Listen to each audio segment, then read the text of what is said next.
সরকার পরিবর্তনের পর ধাপে ধাপে পরিবর্তনের শিখা চলছে বাংলাদেশে। ক্ষমতা গ্রহণের পর বিভিন্ন জায়গায় পরিবর্তনের ছোঁয়া দিয়ে যাচ্ছে অন্তর্বর্তীকালীন সরকার। সেই ধারাবাহিকতায় এবার পরিবর্তন আসতে চলছে কাগজে নোট ও ধাতব পয়সায়।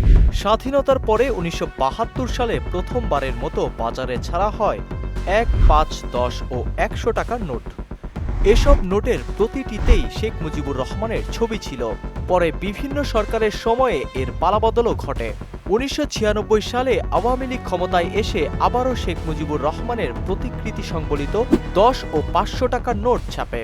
সরকারের নির্দেশনা অনুযায়ী এরপর থেকে সব কাগজে নোটেই শেখ মুজিবুর রহমানের প্রতিকৃতি ছাপানোর রেওয়াজ শুরু করে বাংলাদেশ ব্যাংক। শুধুমাত্র কাগজে নোটেই না, ধাতব পয়সায়ও রাখা হয় তার প্রতিকৃতিকে। এখন ২০, ১০০, ৫০০ ও ১,০০০ টাকা মূল্যমানের নতুন নোট ছাপাবে অন্তর্বর্তী সরকার। এসব নোট নতুন করে নকশা করার ঘোষণা দেওয়া হয়েছে।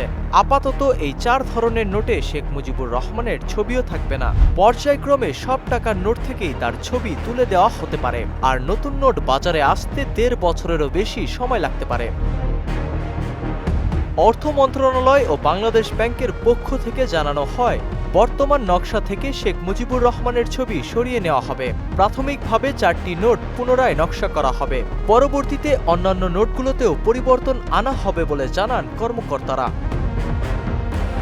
বর্তমানে বাংলাদেশের ২ টাকা থেকে শুরু করে ১,০০০ টাকা পর্যন্ত সব কাগজে নোটে শেখ মুজিবুর রহমানের ছবি রয়েছে। কোনো কোনো নোটের উভয় পাশেই রয়েছে তার ছবি। ধাতব মুদ্রাগুলোতেও তার ছবি বিদ্যমান।